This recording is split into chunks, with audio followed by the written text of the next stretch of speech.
Hai teman-teman, kembali lagi ke channel Chandra Bersaudara. Pada video kali ini kita akan belajar tema 6, panas dan perpindahannya, subtema 1, suhu dan kalor, pembelajaran 3.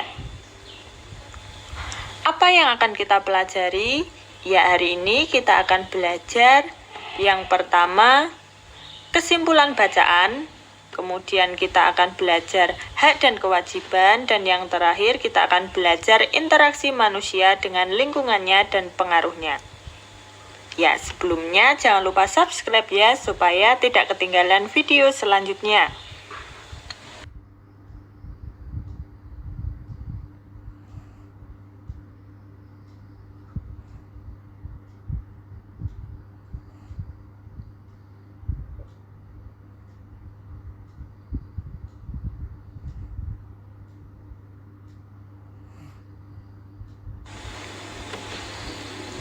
Perhatikanlah gambar. Ya. Buku merupakan salah satu media cetak yang menjadi sumber informasi yang paling sering digunakan masyarakat hingga saat ini. Apakah kamu memiliki buku serupa dengan buku pada gambar? Ya, buku itu biasanya buku ilmu pengetahuan yang berisi informasi tentang peristiwa alam yang terjadi di sekitar. Selain terdapat teks penjelasan, di dalam buku itu juga terdapat gambar-gambar yang mendukung penjelasan informasi yang diberikan. Gambar-gambar tersebut juga membuat buku itu semakin menarik bagi pembacanya. Perhatikanlah kembali gambar pada buku di samping. Dapatkah kamu menceritakan gambar-gambar di samping? Tahukah kamu bahwa matahari adalah sumber energi yang tidak pernah habis dan diperlukan oleh seluruh makhluk hidup yang ada di bumi, termasuk masyarakat Indonesia? Manusia dan lingkungan sekitar memerlukan sumber energi panas untuk kelangsungan hidupnya. Bagaimana masyarakat sekitarmu memanfaatkan energi panas untuk memenuhi kebutuhan hidupnya? Apakah energi panas diperuntukkan bagi semua orang? Bagaimana usaha masyarakat di sekitarmu untuk memenuhi kebutuhan hidupnya? Ya. Untuk memenuhi kebutuhan hidupnya, manusia harus berhubungan dengan lingkungannya. Dalam hubungan dengan lingkungannya, ada peristiwa saling memengaruhi satu dengan yang lain. Matahari adalah sumber kehidupan yang memungkinkan lingkungan manusia berjalan sebagaimana mestinya. Lingkungan manusia terdiri atas lingkungan alam dan juga lingkungan masyarakat. Lingkungan masyarakat tempat kita tinggal dipengaruhi oleh kehidupan ekonomi, sosial, dan budaya. Bagaimana manusia berhubungan dengan lingkungan alamnya? Simaklah bacaan berikut ini.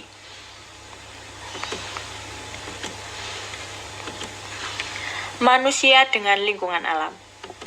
Semua makhluk hidup yang ada di bumi melakukan hubungan dengan sesama makhluk hidup maupun dengan lingkungannya. Lingkungan alam terdiri atas benda mati dan makhluk hidup. Lingkungan alam merupakan sumber penghidupan bagi makhluk hidup, karena alam menyediakan semua kebutuhan makhluk hidup. Benda mati dan makhluk hidup saling mempengaruhi antara satu dengan yang lainnya, bahkan antar keduanya saling berkaitan. Salah satu bentuk hubungan antara benda mati dan makhluk hidup adalah jenis tanah. Suhu dan curah hujan di suatu tempat dapat mempengaruhi jenis tanaman yang tumbuh dan hewan yang berkembang di daerah tersebut. Makhluk hidup juga dapat mempengaruhi benda mati. Contohnya, daerah yang banyak tumbuhannya akan menyebabkan daerah tersebut menjadi lebih sejuk. Daerah yang masih banyak tumbuhannya cenderung memiliki air tanah yang baik dan berlimpah.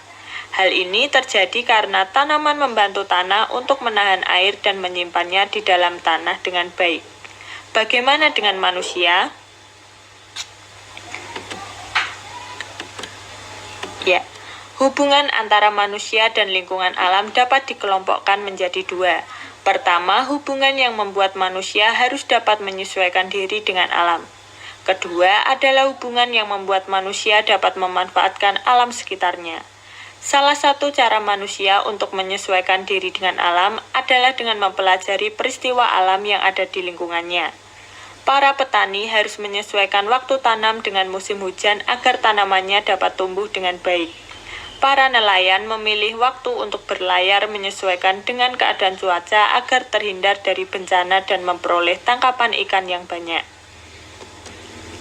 Manusia juga harus dapat memanfaatkan alam untuk memenuhi kebutuhan hidupnya dengan menggunakan ilmu pengetahuan dan teknologi.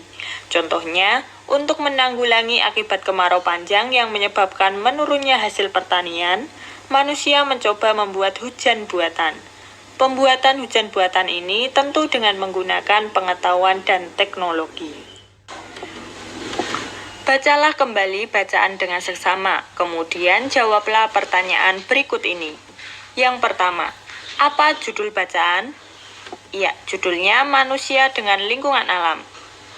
Yang kedua, tuliskanlah kata-kata kunci yang ada dalam setiap paragraf. Ya, paragraf 1, kata kuncinya makhluk hidup dan lingkungan alam. Paragraf 2, kata kuncinya benda mati dan makhluk hidup.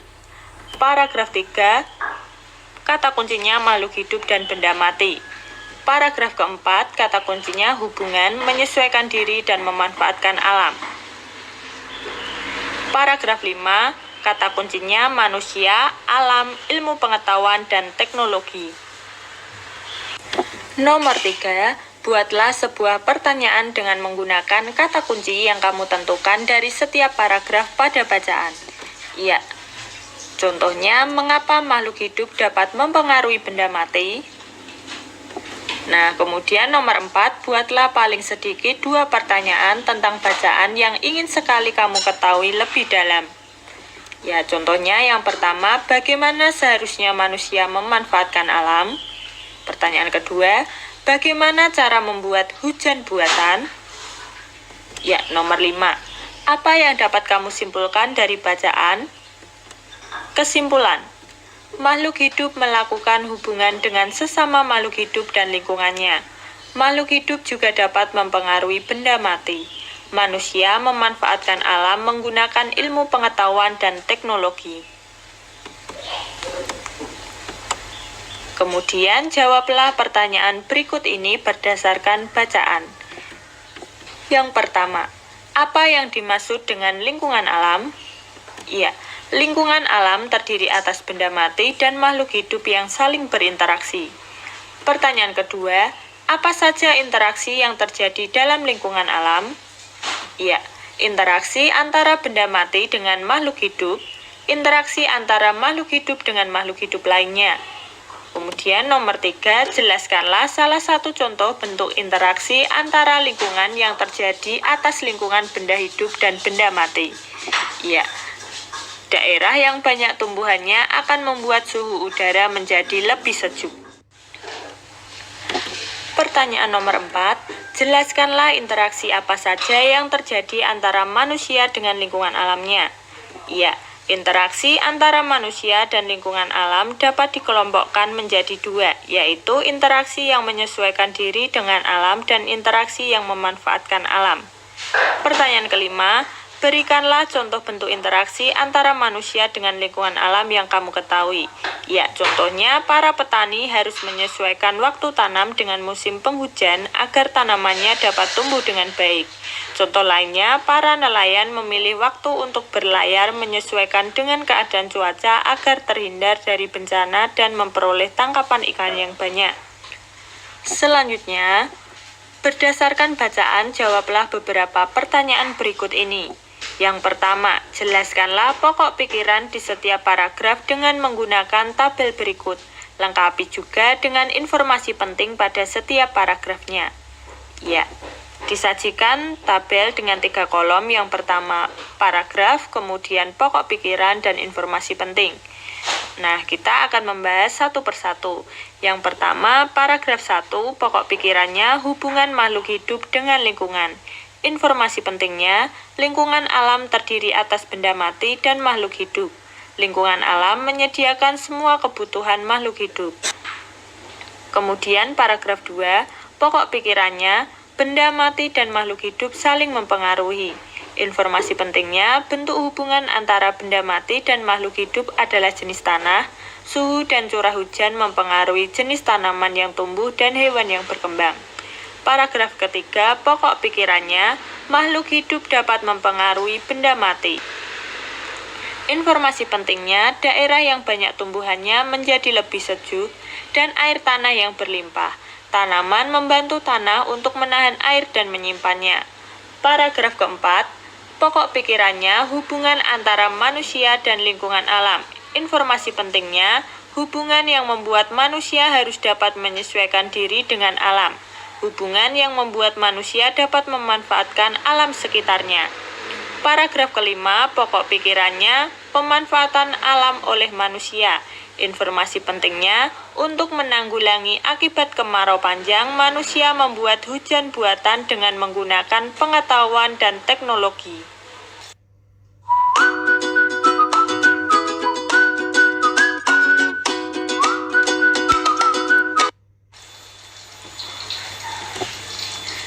Yang kedua, buatlah sebuah tulisan dalam satu paragraf yang menjelaskan tentang bacaan. Gunakanlah pokok pikiran dan informasi penting di atas dalam tulisanmu. Usahakanlah untuk menggunakan bahasamu sendiri. Ya, contohnya, makhluk hidup dan lingkungan saling berhubungan.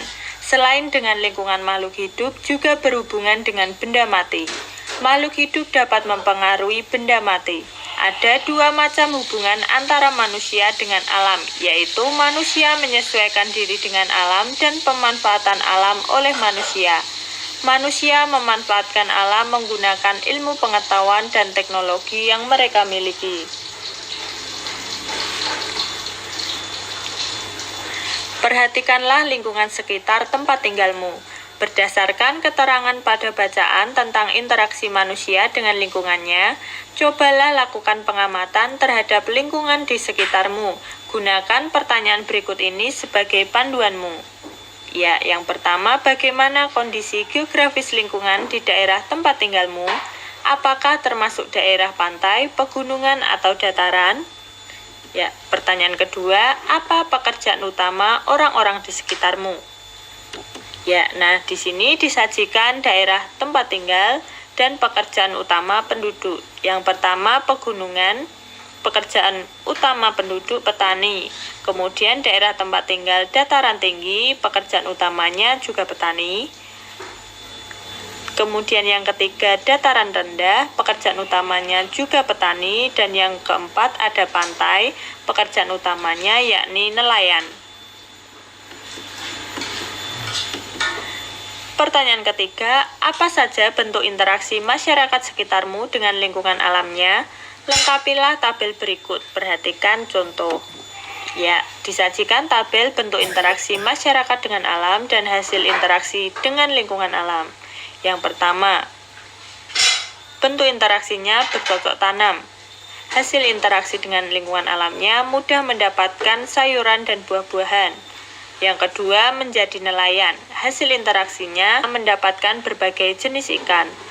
Bentuk interaksi yang ketiga yakni memelihara hewan ternak sapi. Hasil interaksi dengan lingkungan alamnya yakni mudah mendapatkan susu dan daging. Kemudian yang keempat, bentuk interaksi masyarakat dengan alam yakni melakukan penghijauan. Hasil interaksinya tersedia sumber air bersih. Yang keempat, apa kesimpulan yang dapat kamu dapatkan dari kegiatan ini? Ya, daerah yang berbeda, tanaman yang dihasilkan pun bisa berbeda, sehingga manusia harus mampu menyesuaikan diri. Matiin listrik demi hemat, tahan panas demi hemat, gerah-gerah. Tahukah kamu bahwa setiap manusia yang hidup di dalam masyarakat mempunyai hak yang dilindungi oleh undang-undang? Salah satu hak warga negara Indonesia adalah mendapatkan pendidikan yang layak. Tahukah kamu apa maknanya? Ya, kita adalah warga negara Indonesia. Kamu yang lahir dan besar di Indonesia mempunyai hak sebagai warga negara Indonesia. Sebagai seorang siswa pun, kamu mempunyai hak-hak yang harus kamu ketahui. Bacalah bacaan berikut ini dengan seksama sebelum kamu melakukan kegiatan berikutnya. Konvensi Hak-Hak Anak. Anak-anak merupakan generasi penerus cita-cita perjuangan sebuah bangsa. Oleh karenanya, kebutuhan untuk tumbuh dan berkembang dalam kehidupan anak harus diutamakan. Sayangnya, tidak semua anak mempunyai kesempatan yang sama dalam mewujudkan harapannya. Banyak di antara mereka yang mengalami kesulitan untuk tumbuh dan berkembang secara sehat dan mendapatkan pendidikan yang terbaik. Banyak anak berasal dari keluarga yang kurang mampu yang tidak mendapatkan layanan pendidikan dan kesehatan. Tak hanya itu, akibat perang dan pertikaian yang terjadi di beberapa negara menyebabkan banyak anak yang menjadi korban. Hak-hak mereka terabaikan sehingga menjadi korban kekerasan. Oleh karenanya, Perserikatan Bangsa-Bangsa atau PBB mensahkan Konvensi Hak-Hak Anak pada tanggal 20 November 1989. Konvensi ini bertujuan untuk memberikan perlindungan terhadap anak dan menegakkan hak-hak anak di seluruh dunia.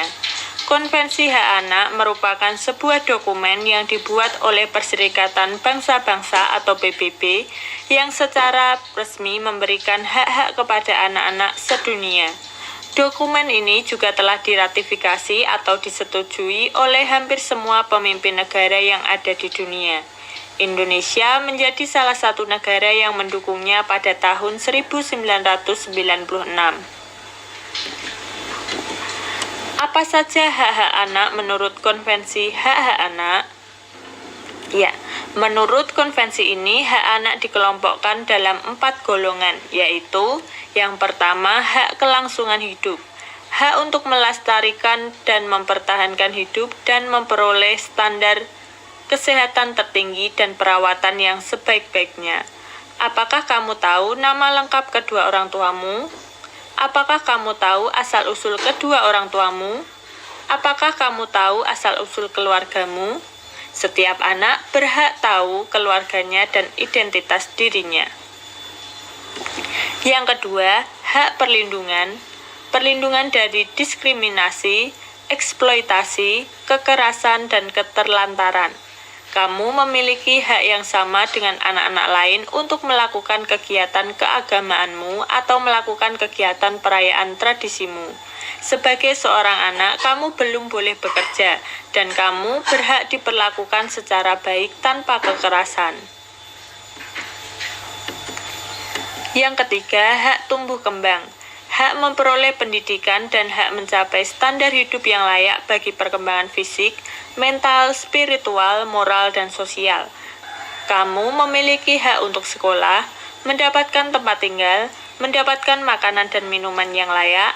Hakmu adalah bermain dan mendapatkan istirahat yang cukup, karena hal itu diperlukan untuk pertumbuhan dan perkembanganmu sebagai seorang anak. Yang keempat, hak berpartisipasi. Hak untuk menyatakan pendapat dalam segala hal yang mempengaruhi anak. Kamu mempunyai hak untuk mendapatkan informasi yang sesuai dengan usiamu. Kamu juga berhak untuk memberikan pendapat jika itu berhubungan dengan kehidupanmu sebagai seorang anak.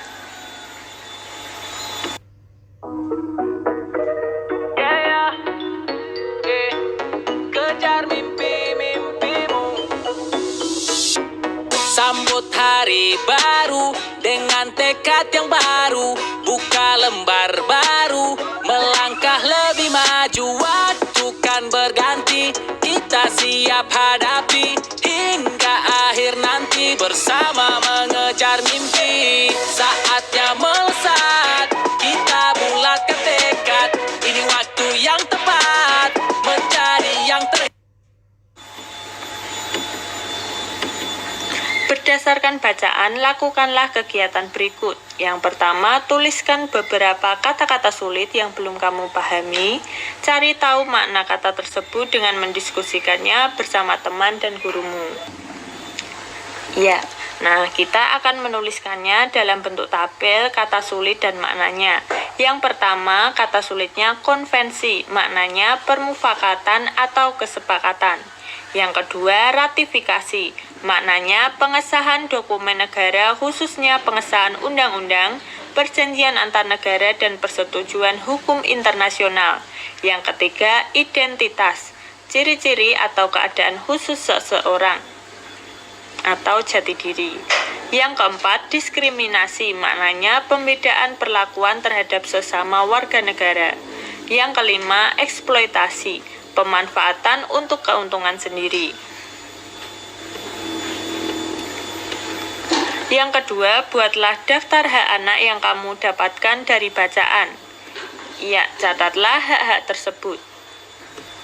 Yang pertama, hak kelangsungan hidup, hak untuk melestarikan dan mempertahankan hidup, dan hak memperoleh standar kesehatan tertinggi dan perawatan yang sebaik-baiknya. Kemudian yang kedua, hak perlindungan, perlindungan dari diskriminasi, eksploitasi, kekerasan, dan keterlantaran. Yang ketiga, hak tumbuh kembang, hak memperoleh pendidikan, dan hak mencapai standar hidup yang layak bagi perkembangan fisik, mental, spiritual, moral, dan sosial. Yang keempat, hak berpartisipasi, hak untuk menyatakan pendapat dalam segala hal yang mempengaruhi anak. Yang ketiga, dari daftar yang kamu buat, tulis dan tandailah hak-hak yang sudah kamu dapatkan dengan membuat tanda centang. Nah, sebagai contoh, nomor 1, hak kelangsungan hidup. Keterangannya dicentang, berarti sudah kamu dapatkan. Kemudian yang kedua, hak perlindungan, perlindungan dari diskriminasi, eksploitasi, kekerasan, dan keterlantaran. Nah, keterangannya dicentang. Yang ketiga, hak tumbuh kembang, hak memperoleh pendidikan, dan hak mencapai standar hidup yang layak bagi perkembangan fisik, mental, spiritual, dan sosial. Keterangannya dicentang. Yang keempat, hak berpartisipasi, hak untuk menyatakan pendapat dalam segala hal yang mempengaruhi anak. Keterangannya dicentang. Yang keempat, bagaimana kamu mendapatkan hak-hak tersebut? Iya. Nah, caramu mendapatkan hak tersebut disajikan dalam bentuk tabel. Ada hak anak dan cara mendapatkannya. Yang pertama, hak kelangsungan hidup. Cara mendapatkannya, selalu menjaga kesehatan tubuh dengan makan makanan bergizi, selalu memeriksakan kesehatan tubuh. Kemudian yang kedua, hak perlindungan. Cara mendapatkannya, mematuhi semua aturan yang ada dalam keluarga, taat dan patuh terhadap perintah orang tua.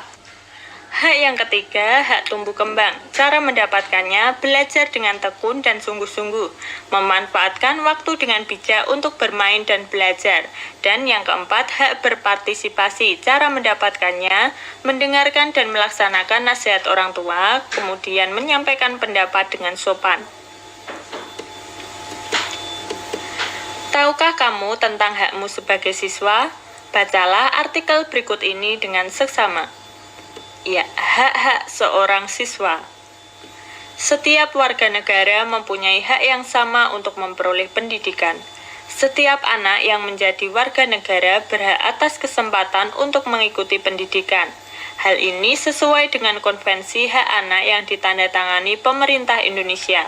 Setiap anak di Indonesia memiliki hak untuk memperoleh pengetahuan, kemampuan, dan keterampilan yang akan membantunya menjadi warga negara yang mandiri di kemudian hari. Setiap anak yang belajar di sebuah lembaga pendidikan, baik formal maupun tidak formal, disebut sebagai siswa. Setiap siswa yang belajar di sebuah sekolah mempunyai hak-hak yang sama. Menurut Peraturan Pemerintah Nomor 28 Tahun 1990, yang dimaksud dengan hak-hak siswa adalah hak untuk: yang pertama, mendapatkan perlakuan sesuai dengan bakat, minat, dan kemampuannya. Yang kedua, memperoleh pendidikan agama sesuai dengan agama yang dianutnya. Yang ketiga, mengikuti program pendidikan yang bersangkutan atas dasar pendidikan berkelanjutan, baik untuk mengembangkan kemampuan diri maupun untuk memperoleh pengakuan tingkat pendidikan tertentu yang telah dibakukan. Yang keempat, mendapat bantuan fasilitas belajar, beasiswa, atau bantuan lain sesuai dengan persyaratan yang berlaku. Yang kelima, pindah ke sekolah yang sejajar atau yang tingkatnya lebih tinggi sesuai dengan persyaratan penerimaan siswa pada sekolah yang hendak dimasuki. Yang keenam, memperoleh penilaian hasil belajarnya. Yang ketujuh, menyelesaikan program pendidikan lebih awal dari waktu yang telah ditentukan.